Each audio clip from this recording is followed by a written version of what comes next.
All right, it's time to consider the teleological argument for the existence of God. A vastly puzzling and deeply profound fact about the world is that it's a cosmos and not a chaos. The English word cosmos comes to us from the ancient Greeks. It was a word that the Greeks used to refer to the universe. The word combines two ideas into one, that of order and that of the totality of things. It can thus be translated as world order or ordered world, and it reflects the widespread conviction among the ancient Greeks that the universe is a well-ordered or well-governed place. It's easy to see why the Greeks thought this. Our experience of the world around us is not that of a chaotic mess of obscure and unrelated particulars behaving in totally random and unpredictable ways, but rather of a world full of intelligible beings of various kinds behaving in regular and predictable ways. The things that make up our universe exhibit form and structure. They have characteristic properties. They function and act with regularity, and they are deeply interconnected and interrelated with each other. In fact, if the things of our experience did not exhibit stability and order, we could not possibly know them. We can understand the universe only because it's rationally intelligible to us. The structure, stability, and order of the universe is also what makes science possible. Unless things displayed regularity in kind, predictability in behavior, and uniformity across space and time, we could neither understand the natures of things, nor could we formulate universal scientific laws to explain their behaviors. From ancient times to the present day, many have been convinced that the order, structure, harmony, beauty, and intelligibility of the universe is evidence of purpose, intentionality, and design. And this, of course, implies the existence of a supernatural mind or a designing intelligence behind it all.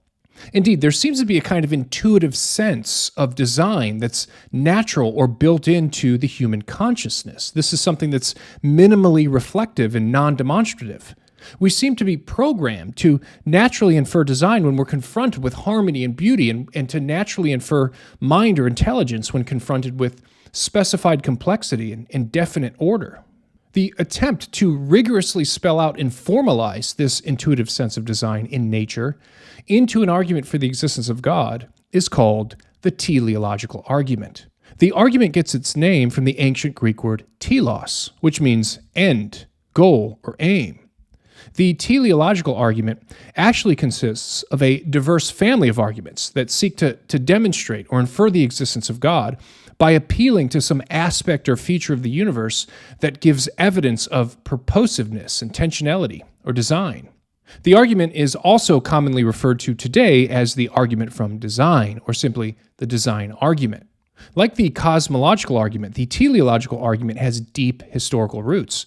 Early formulations of the argument go all the way back at least to ancient and classical Greece, and then continue into the Roman period. Naturally, the argument was picked up by theists of all stripes, and especially by Christian theists, and it was deployed from the early Christian era and well into the Enlightenment period.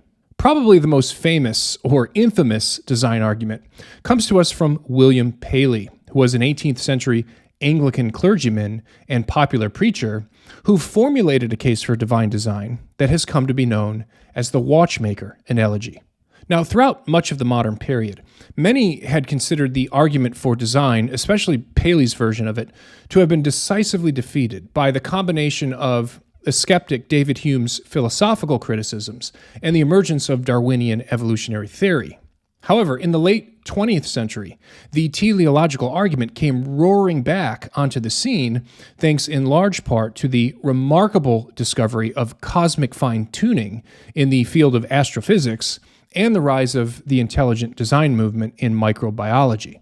Now, as I've said, the teleological argument is actually a term that represents a family of distinct and independent arguments. Now, interestingly, the various design arguments on offer today each proceed from different aspects of the universe, with some focusing on broader features of reality and others on more narrow features of reality. So one way to organize the various arguments from design on offer is according to the ontological level of reality that they proceed from or that they focus on. So, for example, we can see design at the level of metaphysics. Now, as we've seen in a prior episode, metaphysics is concerned with the fundamental principles or the fundamental causes of being. So arguments from design at this level will proceed from the notion of final causality, or the tendency of all things, both organic and non-organic, to act for an end. The goal-directedness of non-sentient things in particular implies that there must be an external source of intelligence that guides things towards their natural ends. We can also see design at the level of mathematics. A remarkable feature of our universe is that it has an elegant mathematical structure, and it's therefore subject to precise mathematical laws. This striking fact about the universe was expressed by the accomplished mathematician Eugene Wigner in his now famous essay, The Unreasonable Effectiveness of Mathematics in the Natural Sciences. Wigner calls the applicability of mathematics to the physical world a miracle and a wonderful gift. It's certainly a feature of the universe that cries out for explanation, and it's one that seems to imply a supernatural designing intelligence. Then there is design at the level of physics, and here we have the argument from cosmic fine-tuning. Astrophysicists have discovered that life in the universe exists on a razor's edge. In order for life of any kind to exist, the fundamental quantities and constants of the universe must be exquisitely dialed in to a level of precision that is literally beyond human comprehension.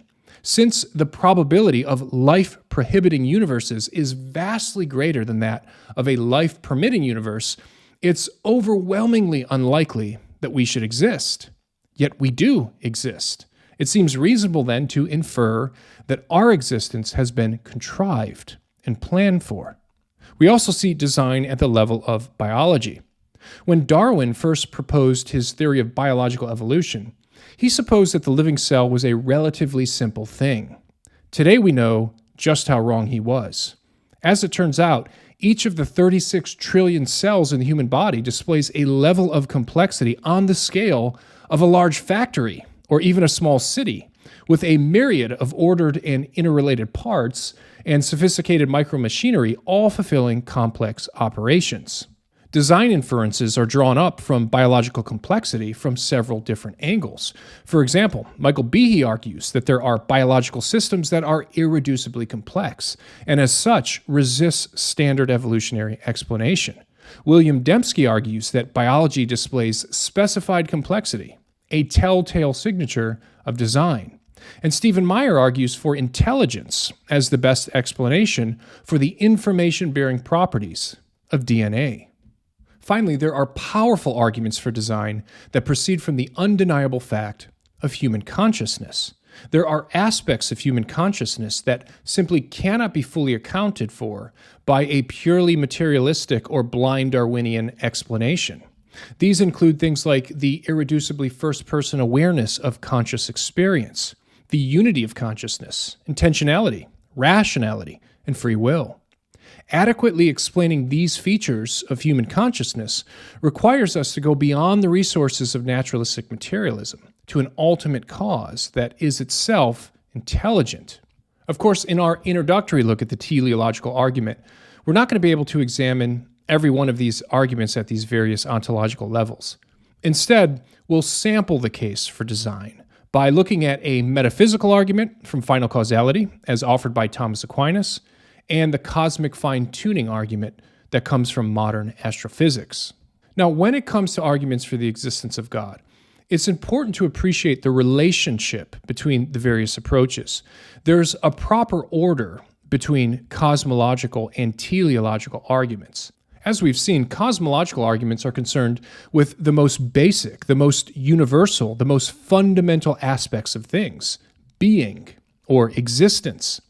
Cosmological arguments, therefore, conclude to nothing less than an ultimate ground of reality, or to a first cause of the existence of the world. Teleological arguments, on the other hand, have as their starting point features of reality that are less universal and less fundamental than is being or existence. Teleological arguments are concerned more narrowly with features and properties of things that exhibit order and design.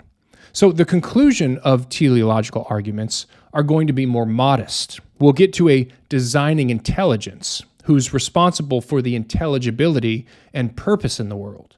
Now, what this means is that cosmological arguments should be considered as foundational and of first importance when making a case for God, since they get us all the way to the first cause of the universe, a cause that is ultimate and fundamental. Teleological arguments supplement the conclusion of cosmological arguments by underscoring the fact that the first cause is also intelligent and personal. Of course, this is not to say that the various design arguments have no value all on their own. Many of them, it seems to me, are sufficient all by themselves to refute atheism or naturalistic materialism, and this is no mean feat. But when combined with the cosmological arguments, I think that they offer powerful support and bolster the cumulative case for God.